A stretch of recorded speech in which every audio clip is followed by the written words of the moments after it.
জয় যিশু, praise the Lord. খ্রিস্ট যিশুর নামে সকলকে জানাই শালম। আজকের আমরা খুব সুন্দর একটু বিষয় নিয়ে আলোচনা করব। খ্রিস্টিয়ানদের কি পবিত্র সপ্তাহ পালন করা উচিত কি উচিত নয়, আমরা এই বিষয় নিয়ে আলোচনা করব। কারণ অনেক খ্রিস্টীয় বিশ্বাসীরা জানে না যে পবিত্র সপ্তাহ কি বা পবিত্র সপ্তাহ কেন পালন করা উচিত বা উচিত নয়। আমরা এইসব বিষয় নিয়ে আজকে আলোচনা করব। তাই ভিডিওটা খুব গুরুত্বপূর্ণ। যারা এইসব বিষয় জানেন না তারা অবশ্যই ভিডিওটি দেখবেন, বা যারা জানেন তারা অবশ্যই ভিডিওটি দেখবেন। কারণ এই ভিডিওর মধ্যে অনেক বাক্য আছে, অনেক কথা আছে যা আপনারা বুঝতে পারবেন প্রভু যীশু খ্রিস্টের বিষয়ে। তিনি কেন কিভাবে এই পবিত্র সপ্তাহ সকল আমাদের দিয়েছেন, এই বিষয় নিয়ে আমরা আলোচনা করব। তো এই পবিত্র সপ্তাহ বিষয় নিয়ে আলোচনা করার আগে আমরা বলে রাখি যে আমাদের আগে জানতে হবে পবিত্র সপ্তাহ সম্পর্কে। পবিত্র সপ্তাহ আসলে কি। তাহলে চলুন আমরা ভিডিওটি শুরু করি। ভিডিওটি সবাই শেষ পর্যন্ত দেখবেন, অনুরোধ রইল।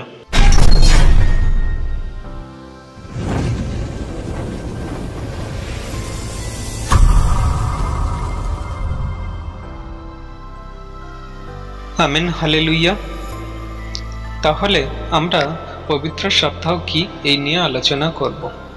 আমরা যদি একটু আলোচনা করার আগে একটু যদি দেখি যে প্রথম শতাব্দীর দিকে যখন মণ্ডলী শুরু হয়েছিল তখন যিশুর শিষ্য ও প্রেরিতরা এই দিনটিকে পালন করেছিলেন তা কিন্তু নয়।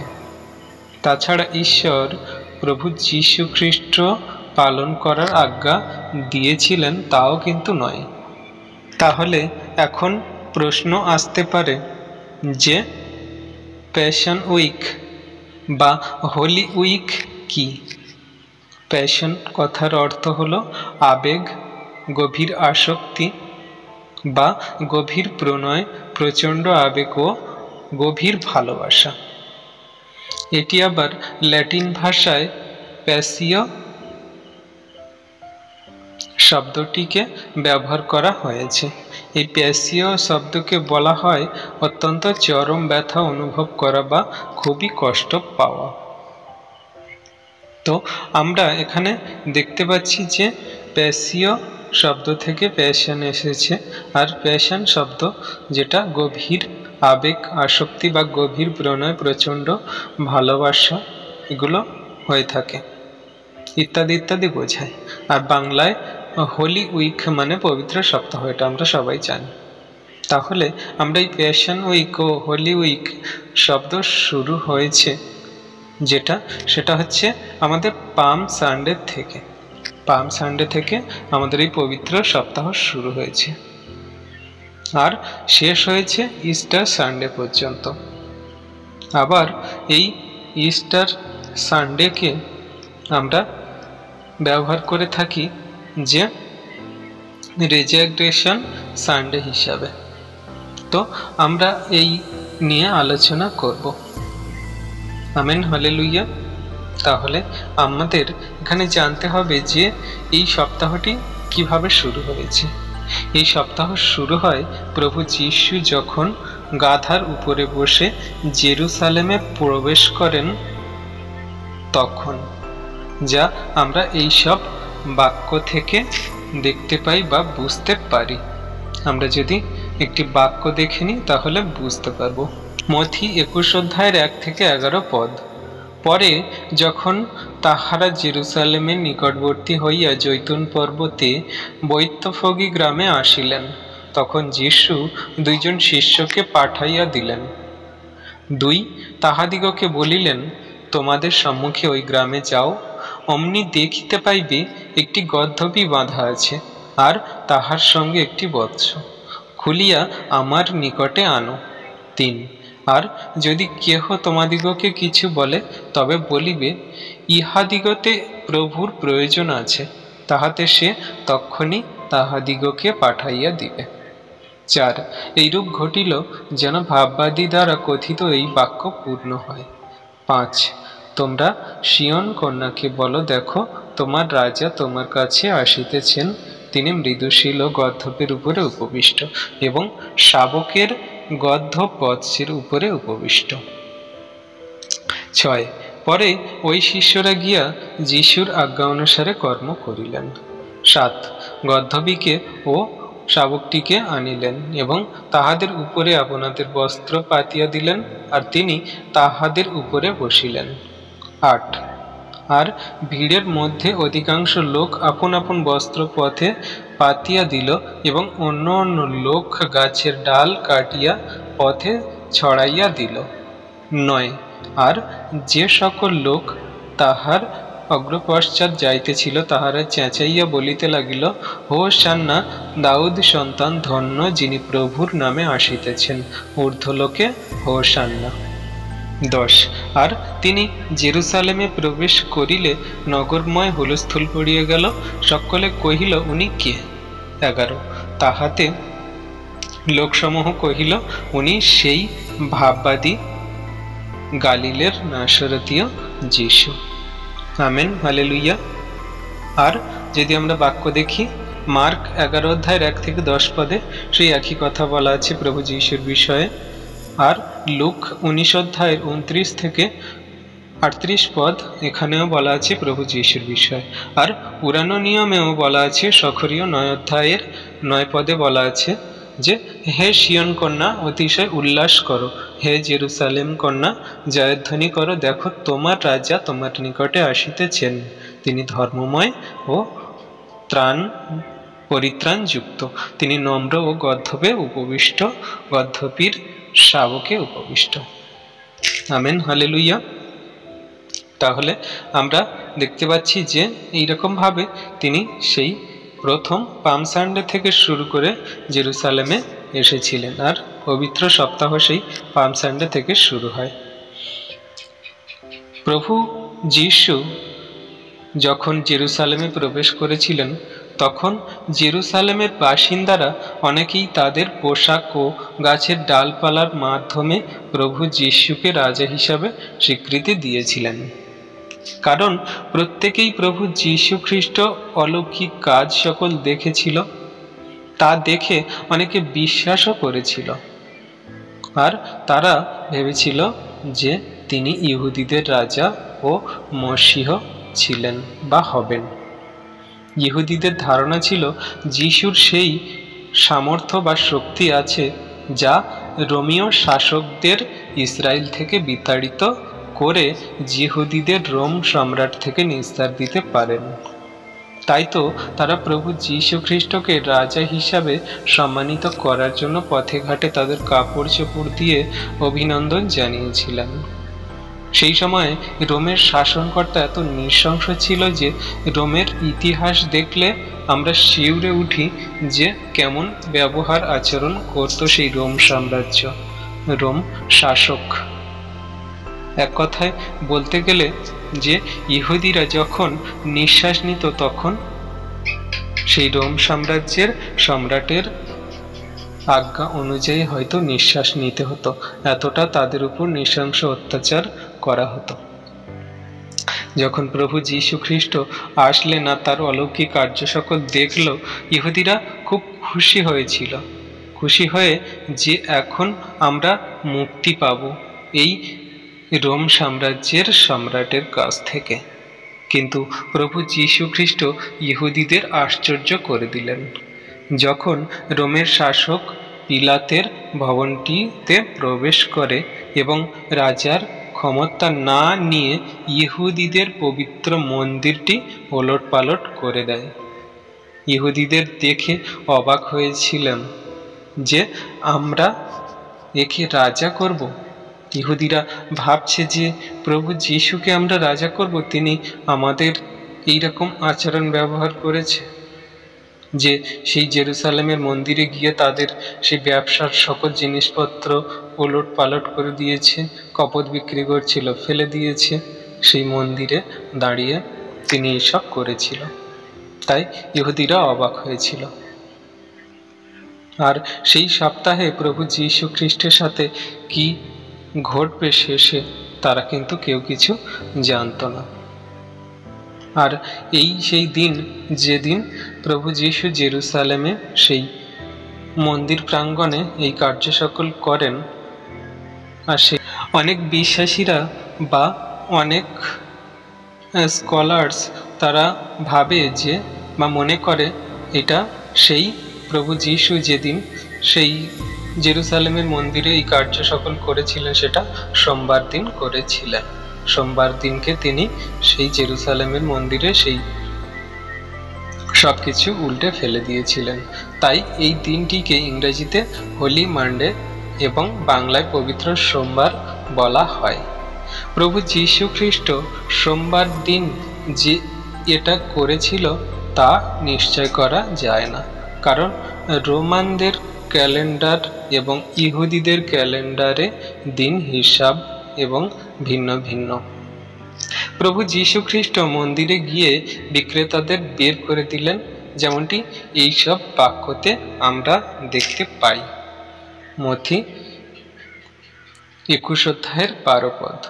পরে যীশু ঈশ্বরের ধর্মধামে প্রবেশ করিলেন এবং যত লোক ধর্মধামে ক্রয় বিক্রয় করিতেছিল সেই সকলকে বাহির করিয়া দিলেন এবং পোদ্দারদের মেজ ও যাহারা কপত বিক্রয় করিতেছিল তাহাদের আসন সকল উল্টাইয়া ফেলিলেন।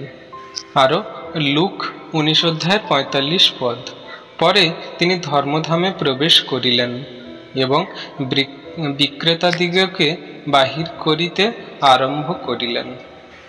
প্রভু যীশু এইসব কার্য ওইখানে করেছিলেন। আর প্রভু যীশু খ্রিস্ট মন্দির সম্পর্কে বলেছিলেন, আমার ঘরকে সকল জাতির প্রার্থনা ঘর বলা হবে, কিন্তু তোমরা তা চোরেদের আড্ডাখানা পরিণত করেছ। যেমন আমরা বাক্যে দেখতে পাই। আমরা যদি বাক্য দেখে নিই তাহলে খুব সুন্দর বুঝতে পারব। মথি 21 অধ্যায়ের 13 পদ।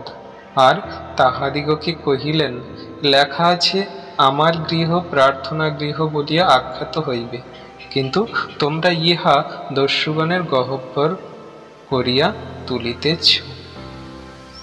আর মার্ক 11 অধ্যায় 17 পদে তিনি আবার সেটাই বলেছেন।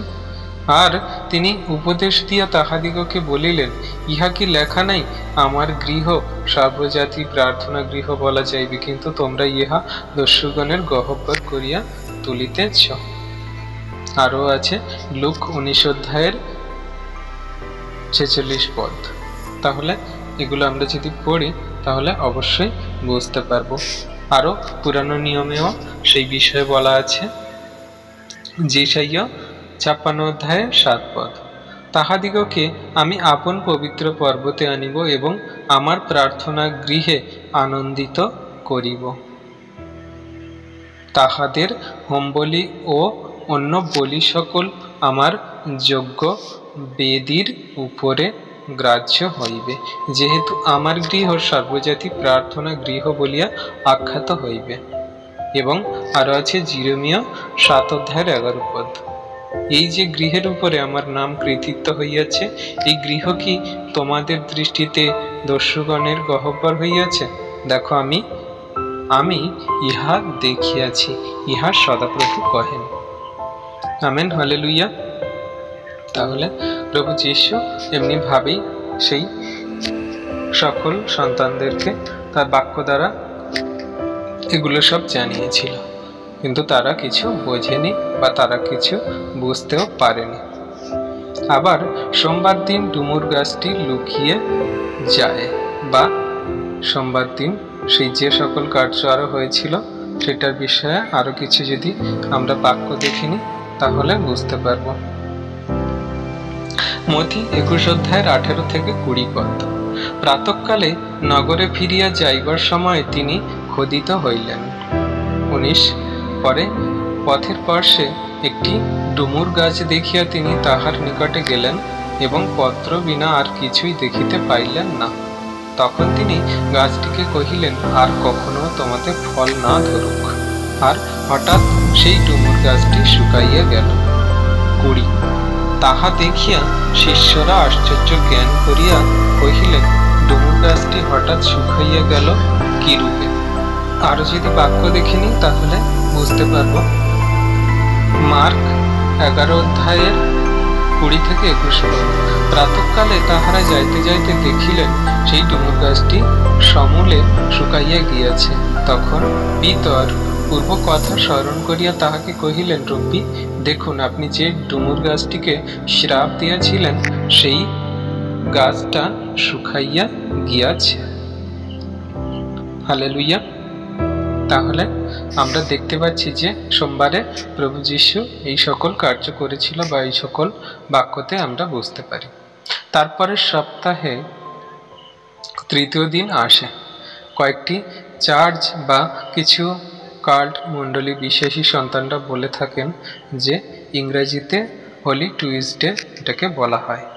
এই দিনটাকে পবিত্র মঙ্গলবার বলে ধরা হয়।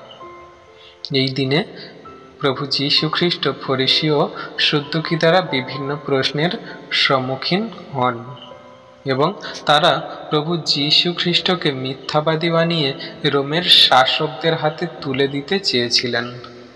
যেমন কিছু বাক্য বা কিছু প্রশ্ন তারা সেই ফরিসী সদ্দুকীরা করেছিল। প্রভু যীশুকে জিজ্ঞাসা করেছিল পুনরুত্থান আছে বা নেই, পরকাল বলে আছে কি না, বা ঈশ্বরের মহান আদেশ কি। এইসব নিয়ে অনেক কিছু প্রশ্ন সেই প্রভু যীশু খ্রিস্টের সামনে রেখেছিলেন। তো আমরা যদি বাক্য দেখে নিই তাহলে খুব সুন্দরভাবে বুঝতে পারবো। তো চলুন আমরা বাক্য দেখে নিই। মথি 21 অধ্যায়ের 23 থেকে 32 পদ আমি পড়ছি। আজ কিনে বাক্যগুলো দিচ্ছি না, তাহলে অনেক বড় হয়ে যাবে ভিডিওটা, আর আপনাদের অসুবিধা হবে। মথি 21 অধ্যায় 32 পদ। পরে তিনি ধর্মধামে আসিলে পর তাহার উপদেশ দিবার সময়ে প্রধান যাজকেরা ও লোকেদের প্রাচীনবর্গ নিকটে আসিয়া বলিল, তুমি কি ক্ষমতায় এই সকল করিতেছ? আর কেউ বা তোমাকে এই ক্ষমতা দিয়াছে? 24। যীশু উত্তর করিয়া তাহাদিগকে কহিলেন, আমি তোমাদিগকে একটি কথা জিজ্ঞাসা করিব, তাহা যদি আমাকে বলো, তবে আমি কি ক্ষমতায় এই সকল করিতেছি তাহা আমিও তোমাদিগকে বলিব। 25।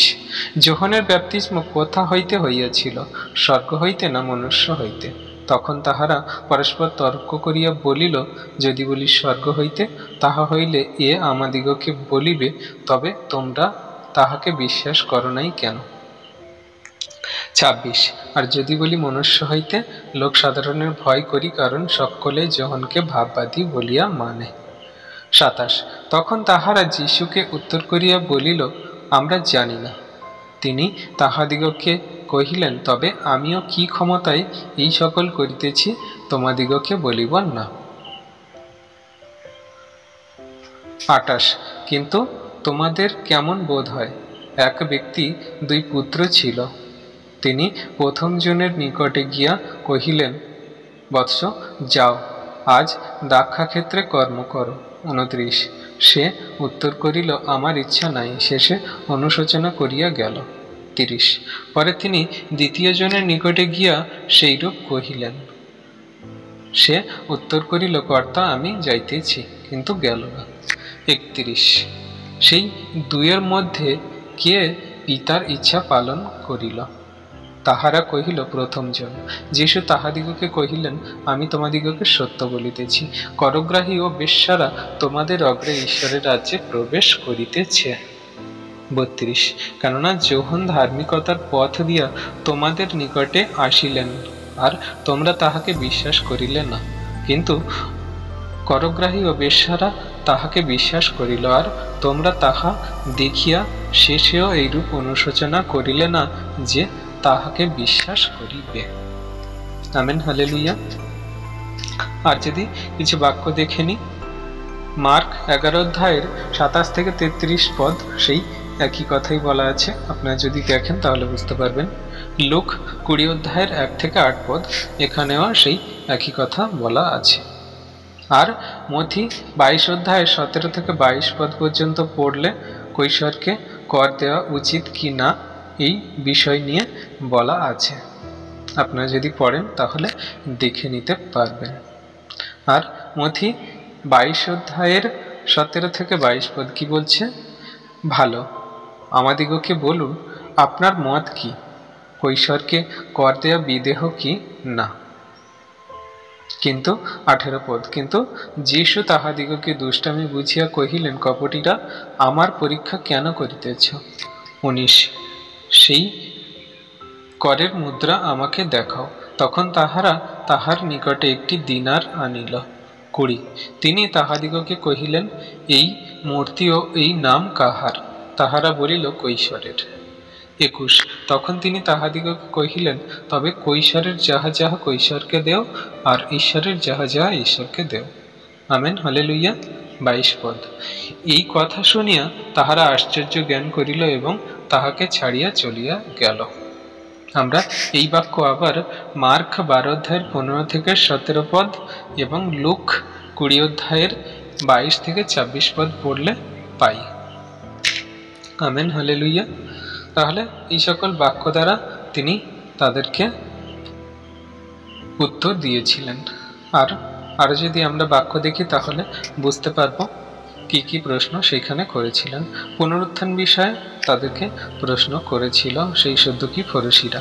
আমরা যদি দেখি মধ্যে 22 অধ্যায়ের 23 থেকে 33 পদ, এখানে সেই সদ্দুকীরা ফরিসীরা প্রভু যীশুকে প্রশ্ন করছে। সেই দিন সদ্দুকীরা যাহারা বলে পুনরুত্থান নাই, তাহার কাছে আসিল এবং তাহাকে জিজ্ঞাসা করিল, গুরু, মর্ষি বলিয়াছেন, কেহ যদি নিঃসন্তান হইয়া মরে, তবে তাহার ভাই তাহার স্ত্রীকে বিবাহ করিয়া আপন ভাইয়ের জন্য বংশ উৎপন্ন করিবে। ভালো, আমাদের মধ্যে 7টি ভাই ছিল, আর জ্যেষ্ঠ বিবাহের পর মরিয়া গেল এবং সন্তান না হওয়াতে আপন ভ্রাতার জন্য নিজ স্ত্রীকে রাখিয়া গেল। দ্বিতীয়, তৃতীয় প্রভৃতি 7ম জন পর্যন্ত সেইরূপ করিল। সকলের শেষে সেই স্ত্রীলোক মরিয়া গেল। অতএব পুনরুত্থানে কি ওই 7 জনের মধ্যে সে কাহার স্ত্রী হইবে? সকলেই তো তাহাকে বিবাহ করিয়াছিল। 29 পদ কি বলছে? যীশু উত্তর করিয়া তাহাদিগকে কহিলেন, তোমরা ভ্রান্ত হইতেছ, কারণ তোমরা না জানো শাস্ত্র, না জানো ঈশ্বরের পরাক্রম।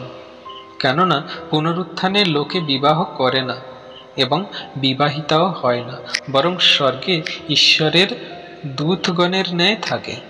কিন্তু মৃতদের পুনরুত্থান বিষয়ে ঈশ্বর তোমাদিগকে যাহা বলিয়াছেন তাহা কি তোমরা পাঠ করো নাই? 32 পদ, তিনি বলেন, আমি আব্রাহামের ঈশ্বর, ইসাহাকের ঈশ্বর ও যাকবের ঈশ্বর। ঈশ্বর মৃতদের ঈশ্বর নহেন, কিন্তু জীবিতদের ঈশ্বর। এই কথা শুনিয়া লোকসমূহ তাহার শিক্ষাতে চমৎকৃত হইল। আর এই বাক্য আমরা মার্ক 12 অধ্যায় 14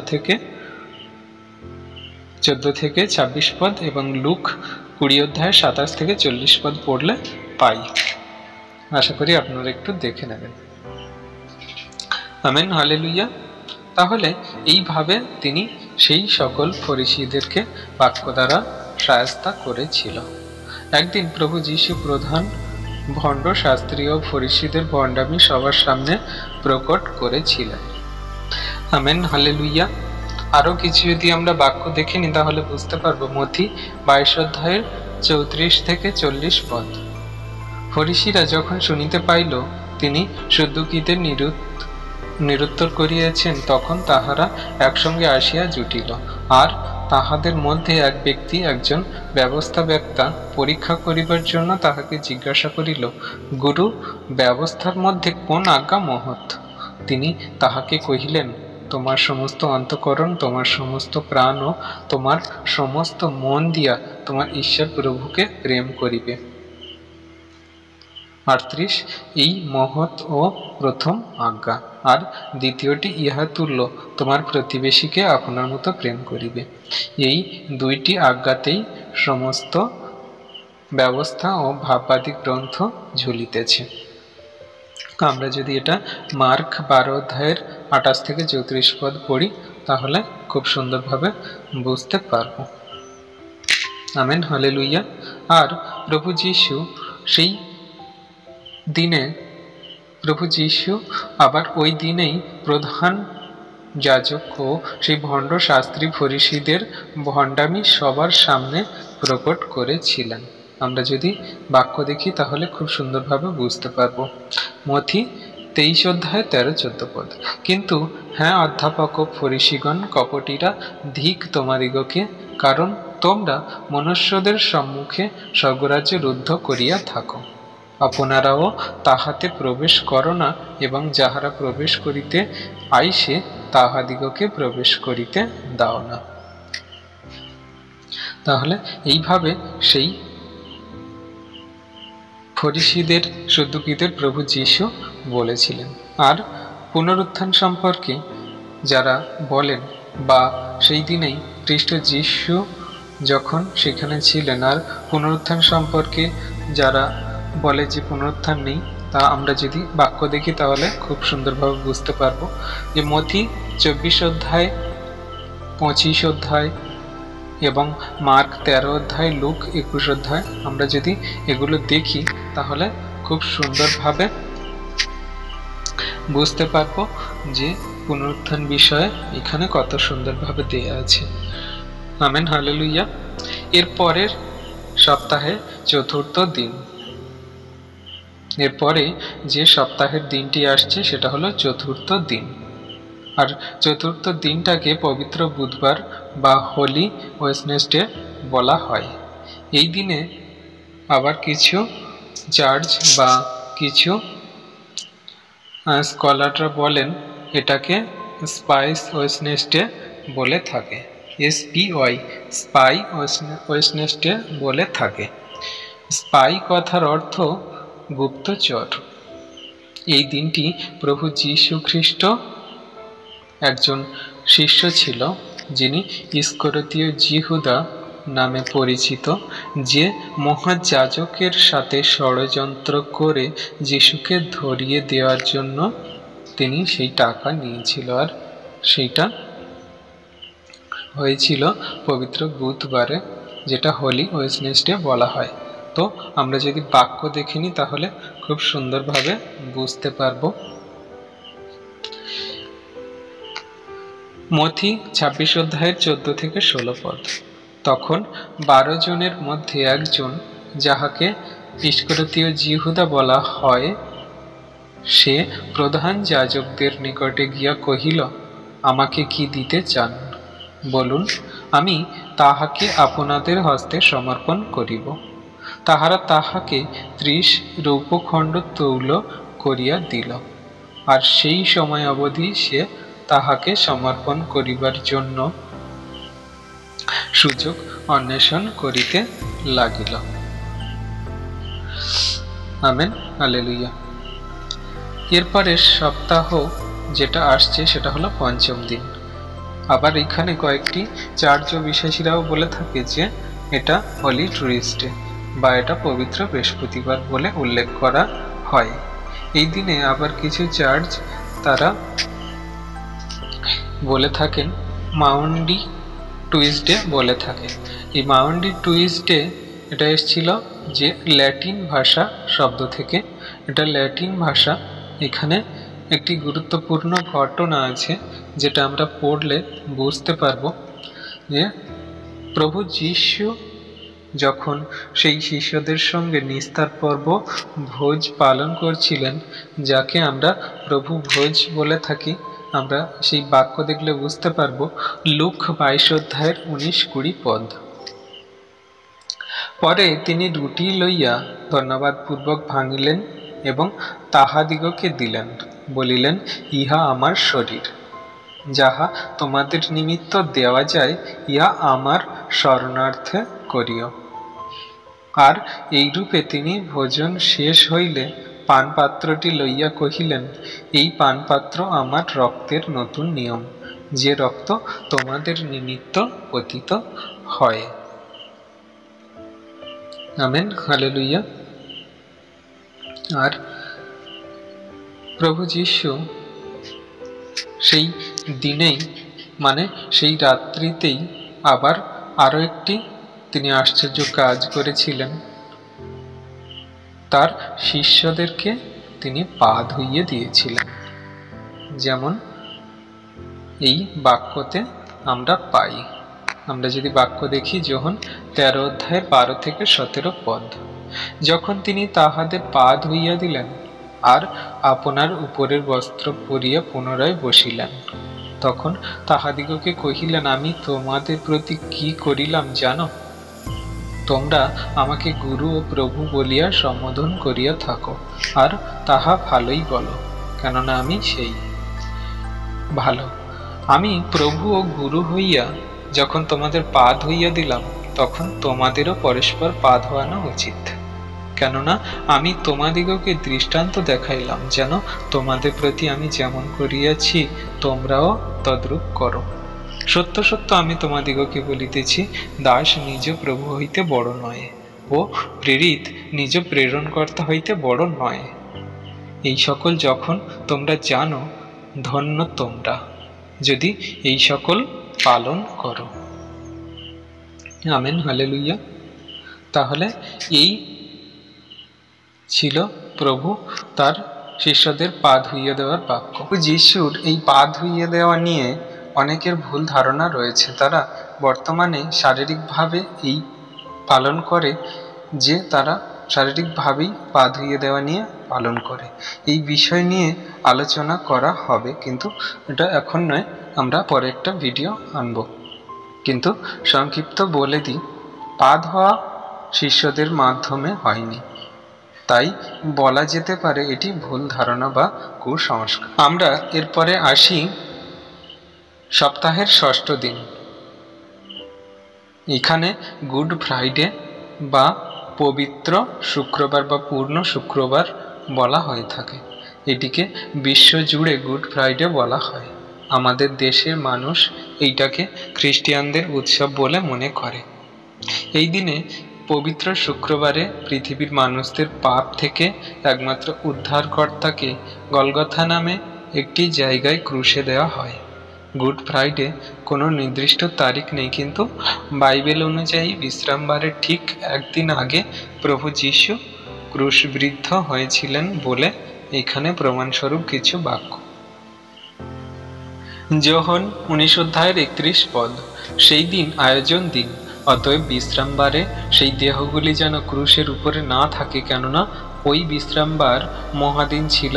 ওই নিমিত্ত যিহুদিগণ পিলাতের নিকটে নিবেদন করিল, যেন তাহাদের পা ভাঙিয়া তাহাদিগকে অন্য স্থানে লওয়া যায়।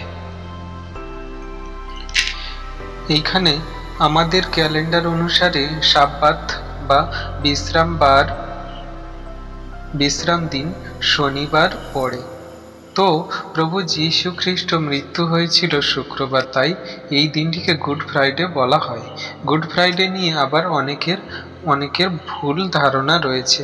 তারা মনে করে যে এটি একটি উৎসব, আর কিছু লোক এটি উৎসব সহকারেই পালন করে। তো আমরা গুড ফ্রাইডে নিয়ে আমরা ভিডিও আগে দিয়েছি, আপনারা আমাদের লিঙ্ক ডেসক্রিপশানে পেয়ে যাবেন, আপনারা দেখে নিতে পারেন। খ্রিস্টানদের কি গুড ফ্রাইডে দিবস পালন করা উচিত কিনা, বা গুড ফ্রাইডে কি, গুড ফ্রাইডে কেন পালন করবেন, এইসব নিয়ে আমাদের একটা ভিডিও দেওয়া আছে, আপনারা দেখে নিতে পারেন। এরপর আসি যে আমরা প্যাশন উইক বা হোলি উইক সপ্তাহের সপ্তম দিন, মানে কিছু মণ্ডলী বা কিছু চার্চ আছে তারা এইটাকে হোলি স্যাটারডে বলে, পবিত্র শনিবার বলা হয়ে থাকে। কিছু লোক এই কারণে এই দিনটি উদযাপন করে যে তারা মনে করে যে প্রভু যীশু খ্রিস্ট ক্রুশে মানব জাতির উদ্ধারের পথ খুলে দিয়েছিলেন, নিজেই বিশ্রাম নিয়েছিলেন। এই শনিবার দিন তিনি ক্রুশে হত হয়েছিলেন বা তিনি মৃত্যুবরণ করেছিলেন। ক্রুশ থেকে প্রভু যীশু খ্রিস্ট দেহ নামানোর পর কবরে রাখা হয়েছিল এই শনিবারেই। পুরো শনিবার প্রভু যীশু খ্রিস্ট দেহ কবরের মধ্যেই ছিল, যেমন এই বাক্যতেই আমরা দেখতে পাই। আমরা যদি বাক্য দেখি তাহলে খুব সুন্দরভাবে বুঝতে পারব। যোহন 19 অধ্যায়ের 31 থেকে 42 পদ। সেই দিন আয়োজন দিন, অতএব বিশ্রামবারে সেই দেহগুলি যেন ক্রুশের উপরে না থাকে, কেননা ওই বিশ্রামবার মহাদিন ছিল। ওই নিমিত্ত যিহুদিগণ পিলাতের নিকটে নিবেদন করিল যেন তাহাদের পা ভাঙিয়া তাহাদের অন্য স্থানে লইয়া যাওয়া হয়। অতএব সেনারা আসিয়া ওই প্রথম ব্যক্তির এবং তাহার সহিত ক্রুশে বিদ্ধ অন্য ব্যক্তির পা ভাঙিল। কিন্তু তাহারা যখন যিশুর নিকটে আসিল, দেখিল যে তিনি মরিয়া গিয়াছে, তখন তাহার পা ভাঙিল না, কিন্তু একজন সেনা বর্ষা দিয়া তাহার কুক্ষিদেশ বিদ্ধ করিল, তাহাতে অমনি রক্ত ও জল বাহির হইল। যে ব্যক্তি দিয়া দেখিয়াছিলেন সেই সাক্ষ্য দিয়াছে, এবং তাহার সাক্ষ্য যথার্থ, আর সে জানে যে সে সত্য কথা কহিতেছে, যেন তোমরাও বিশ্বাস করো। কারণ এই সকল ঘটিল যেন এই শাস্ত্রীয় বচন পূর্ণ হয়, তাহার একখানি অস্থিও ভগ্ন হইবে না। আবার শাস্ত্রের আরো একটি বচন এই, তাহারা যাহাকে বিদ্ধ করিয়াছে তাহার প্রতি দৃষ্টিপাত করিবে। 38। ইহার পরে অরিমাথিয়ার যোসেফ, যিনি যিশু শিষ্য ছিলেন কিন্তু যিহুদীদের ভয়ে গুপ্তভাবেই ছিলেন, তিনি পিলাতকে নিবেদন করিলেন যেন তিনি যিশুর দেহ লইয়া যাইতে পারেন। পিলাত অনুমতি দিলেন, তাহাতে তিনি আসিয়া তাহার দেহ লইয়া গেল। আর যিনি প্রথমে রাত্রিকালে তাহার কাছে আসিয়াছিলেন সেই নিক্তিমও আসিলেন, গন্ধরসে মিশ্রিত অনুমান 50 সের অগুরু লইয়া আসিলেন। তখন তাহারা যিশুর দেহ লইয়া যিহুদীদের কবর দিবার রীতি অনুযায়ী ওই সুগন্ধি দ্রব্যের সহিত মসিনার কাপড় দিয়া বাঁধিলেন। আর যে স্থানে তাহাকে ক্রুশে দেওয়া হয় সেই স্থানে এক উদ্যান ছিল, সেই উদ্যানের মধ্যে এক নতুন কবর ছিল, যাহার মধ্যে কাহারও কখনো রাখা হয় নাই। অতএব ওই দিন যিহুদীদের আয়োজন দিন বলিয়া তাহার সেই কবর মধ্যে যিশুকে রাখিলেন, কেননা সেই কবর নিকটেই ছিল। Amen, hallelujah. তাহলে আমরা এখানে দেখতে পাচ্ছি যে প্রধান যাজক ও ফরিসীরা পিলাতকে অনুযোগ করে বলেছিল যে যীশু খ্রিস্ট কবরে বড় একটি পাথর দিয়ে বন্ধ করে দেওয়ার কথা বলা হয়েছিল। আর সেই ফরিসীরা বা সদ্দুকীদের সেনাবাহিনীগণ দিয়ে পাহারা দিতে লাগলো, যেন প্রভু যীশু খ্রিস্ট যেমন বলেছিল যে তিনি 3 দিন পরে উঠবেন, আর তারা ভেবেছিল যে তার শিষ্যরা এসে যিশুর দেহ চুরি করে কোথাও আবার নিয়ে চলে না যায়, আর তারা প্রচার করে যে তিনি জীবিত হয়েছেন বলে। কিন্তু আমরা যদি বাক্য দেখি তাহলে খুব সুন্দরভাবে বুঝতে পারবো। মথি 27 অধ্যায়ের 62 থেকে 66 পদ। পরদিন অর্থাৎ আয়োজন দিনের পরদিবস প্রধান যাজকেরা ও ফরিসীরা পিলাতের নিকটে একত্র হইয়া কহিল, মহাশয়, আমাদের মনে পড়িতেছে সেই প্রবঞ্চক জীবিত থাকিতে বলিয়াছিল, 3 দিনের পরে আমি উঠিব। অতএব 3য় দিবস পর্যন্ত তাহার কবর চৌকি দিতে আজ্ঞা করুন, পাছে তাহার শিষ্যরা আসিয়া তাহাকে চুরি করিয়া লইয়া যায়। আর লোকদিগকে বলে, তিনি মৃতগণের মধ্য হইতে জীবিত হইয়া উঠিয়াছেন। তাহা হইলে প্রথম ভ্রান্তি অপেক্ষা শেষ ভ্রান্তি আরও মন্দ হইবে। পিলাত তাহাদিগকে বলিলেন, তোমাদের নিকটে প্রহরী দল আছে, তোমরা গিয়া যথাসাধ্য রক্ষা করো। তাহাতে তাহারা গিয়া প্রহরী দলের সহিত সেই পাথর মুদ্রাক্ষ দিয়া কবর পাহারা দিতে লাগিল। Amen, hallelujah. কেউ কেউ আবার এই পবিত্র শনিবারকে প্রভু যীশু খ্রিস্টের কবরের অন্ধকারের প্রতীক মনে করে, কারণ তখনকার দিনে কেউ প্রভু যীশু খ্রিস্টের মৃতদের মধ্য থেকে উত্থাপিত হওয়ার আশা করতে পারেনি, আর নাই বা আশা করত, যা আজকের দিনে কেউ বিশ্বাস করে না যে সত্যিকারের প্রভু যীশু খ্রিস্ট কবর থেকে জীবিত হয়েছেন। মানুষ এটা কেউ বিশ্বাস করে না, কারণ পৃথিবীতে কোনোদিন আগেও হয়নি, হবেও না যে কোনো মানুষ মরেছে না 3 দিন পরে জীবিত হয়েছে। যত মানুষ ছিল তারা মরেছে, কেউ জীবিত হয়নি। কিন্তু একমাত্র প্রভু যীশু খ্রিস্ট তিনি মৃত্যুকে জয় করে 3 দিন পরে পুনরুত্থিত হয়েছেন। তাছাড়া খ্রিস্ট যীশুর সেই শিষ্যরাও বিশ্বাস করেন। যেহেতু এই ধরনের ঘটনা আগে হয়নি বা পরেও হবেও না, তাই পৌল খ্রিস্ট বিশ্বাসীদের এই বাক্য বলেন। আমরা যদি বাক্য দেখি তাহলে খুব সুন্দরভাবে বুঝতে পারব। 1 করন্থীয় 15 অধ্যায় 16 থেকে 21 পদ। কেননা মৃতগণের উত্থাপন যদি না হয় তবে খ্রিস্টও উত্থাপন হয় নাই। আর খ্রিস্ট যদি উত্থাপন না হইয়া থাকেন, তাহা হইলে তোমাদের বিশ্বাস অলিক, এখনো তোমরা আপন আপন পাপে রইয়াছ। সুতরাং যাহারা খ্রিস্টে নিদ্রাগত হইয়াছে তাহারাও বিনষ্ট হইয়াছে। শুধু এই জীবনে যদি খ্রিস্টে প্রত্যাশা করিয়া থাকি তবে আমরা সকল মানুষের মধ্য হইতে অধিক দুর্ভাগা। কিন্তু বাস্তবিক খ্রিস্ট মৃতগণের মধ্য হইতে উত্থাপিত হইয়াছেন। তিনি নিদ্রাগতদের অগ্রিমাংশ।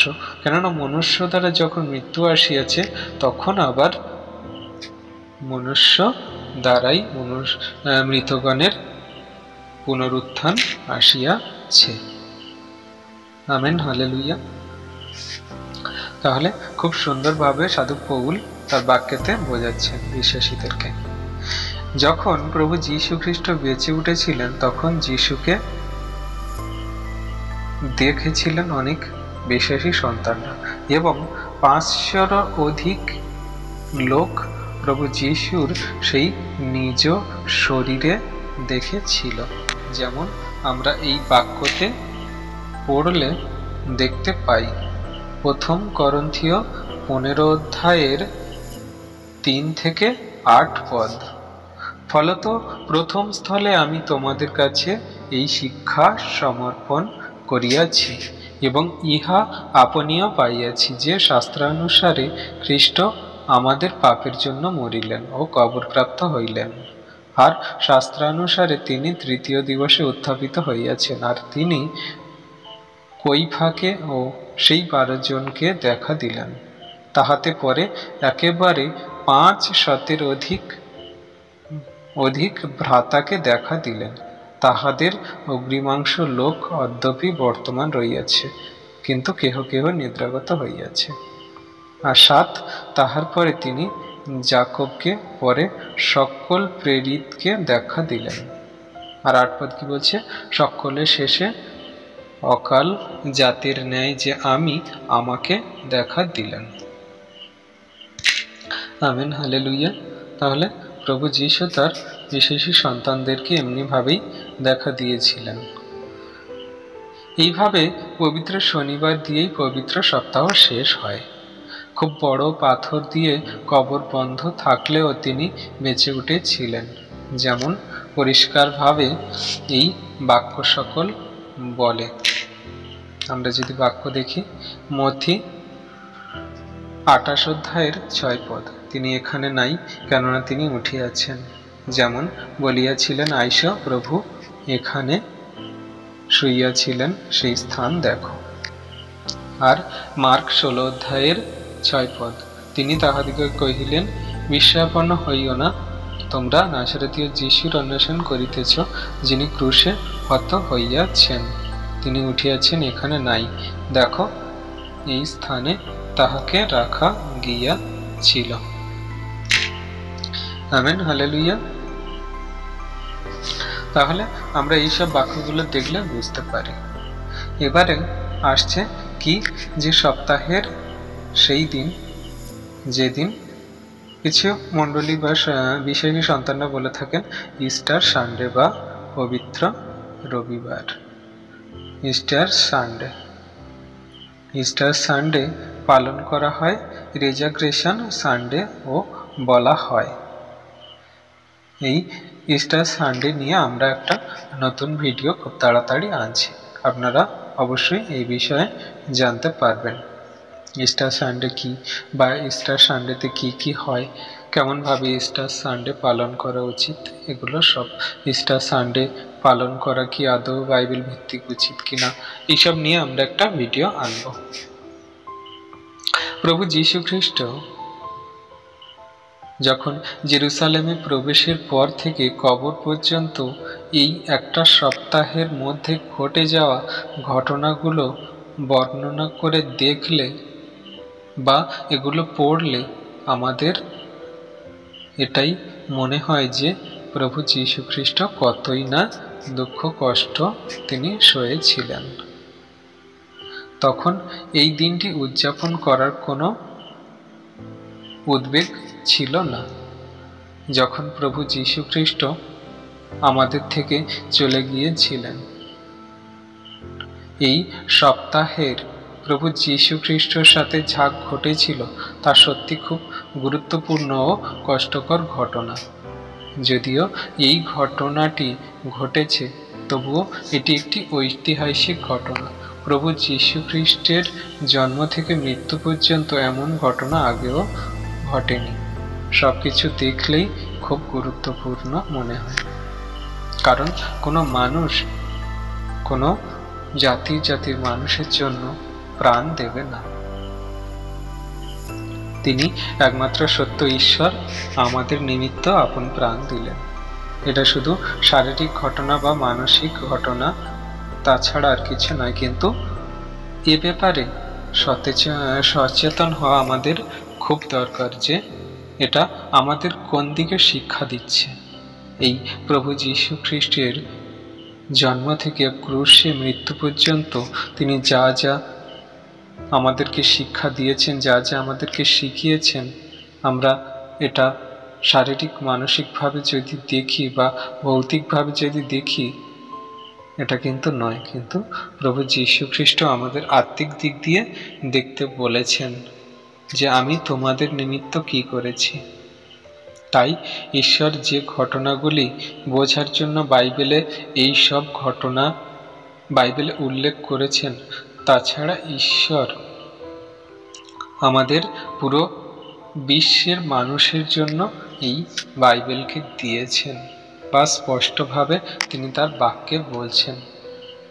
এখানে যদি আমরা বাক্য দেখি তাহলে খুব সুন্দরভাবে বুঝতে পারব। দ্বিতীয় তিমথিও 3 অধ্যায়ের 16 থেকে 17 পদ। এখানে কি বলছে? ঈশ্বর নিঃসৃত প্রত্যেক শাস্ত্রলিপি আবার শিক্ষার, অনুযোগের, সংশোধনের, ধার্মিকতা সম্বন্ধীয় শাসনের নিমিত্ত উপকারী, যেন ঈশ্বরের লোক পরিপক্ক সমস্ত সৎ কর্মের জন্য সুসজ্জিত হয়। Amen, hallelujah. তাহলে এখানে বাক্য বলছে শিক্ষার, অনুযোগের, সংশোধনের এবং ধার্মিকতা সম্বন্ধীয় শাসনের নিমিত্ত উপকারী। আমেন।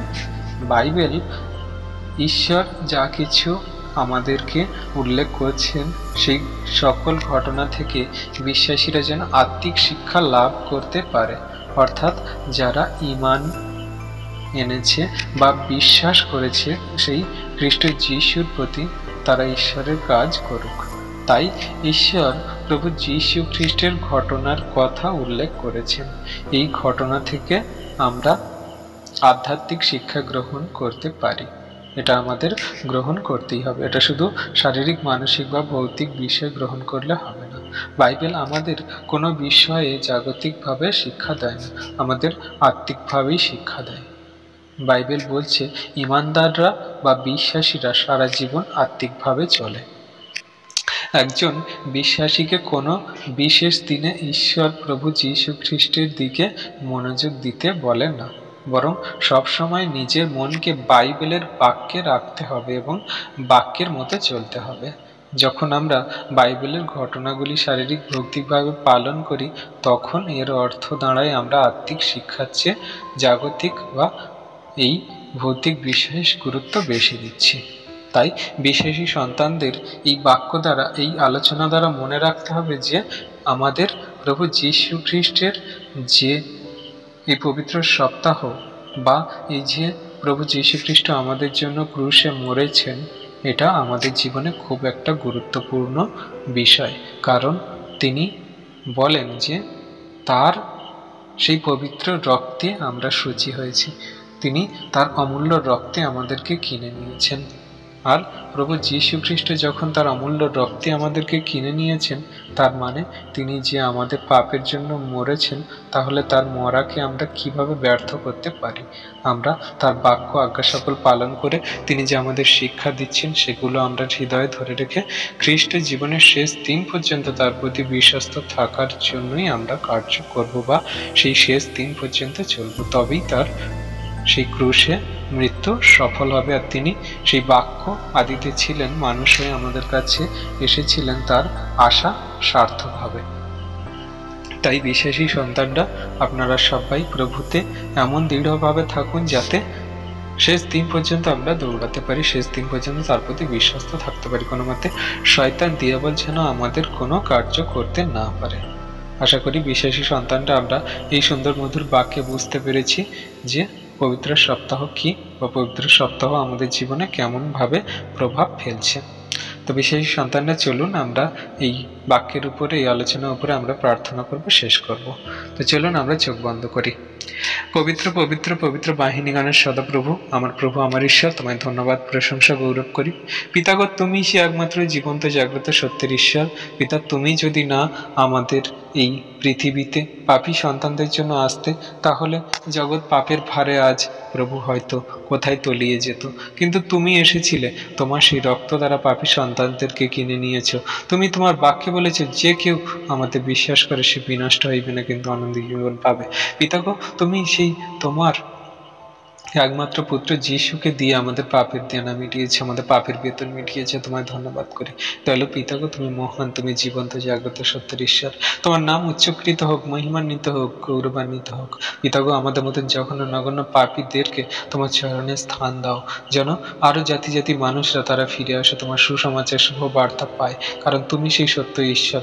কারণ তুমি তোমার বাক্যে বলো, আমি পথ, সত্য, জীবন, আমার মধ্যে দিয়ে না গেলে কেউ পিতার কাছে যেতে পারে না। তুমি সেই একমাত্র পথ প্রভু। তোমার সেই সত্যের পবিত্র পথে চলে যেন বিশ্বাসী সন্তানরা তোমার সেই যোগ্য সন্তান হতে পারে আর সেই অনন্ত জীবনের অধিকারী হয়। কারণ তুমি তোমার বাক্যে বলো যে ঈশ্বরের এমন ইচ্ছা নয় যে একজন বিনষ্ট হয়, কিন্তু ঈশ্বরের এমন ইচ্ছা যে যে কেউ পুত্রের প্রতি বিশ্বাস করে সে বিনষ্ট না হয়, কিন্তু অনন্ত জীবন পায়। পিতাগো, তুমি তোমার সন্তানদেরকে সেই অনন্ত জীবনের পথ দেখাও, যারা ভ্রষ্ট হয়ে গেছে, যারা জাতি জাতি মানুষ তোমায় জানে না, বোঝে না, বিশ্বাস করে না, তাদের সত্য পথ দেখাও। প্রভু, এই ভিডিও যারা দেখছে, পরবর্তীতে যারা দেখবে, সকলকে তুমি বিশ্বস্ত করো, সকলকে তোমার সত্যের পবিত্র পথে চালিত করো, যেন তোমার এই বাক্য শুনে গ্রহণ করে তোমার প্রতি শেষ দিন পর্যন্ত বিশ্বস্ত থাকে, তোমার বাক্য আজ্ঞা শিক্ষা সকল পালন করে যেন চলতে পারে।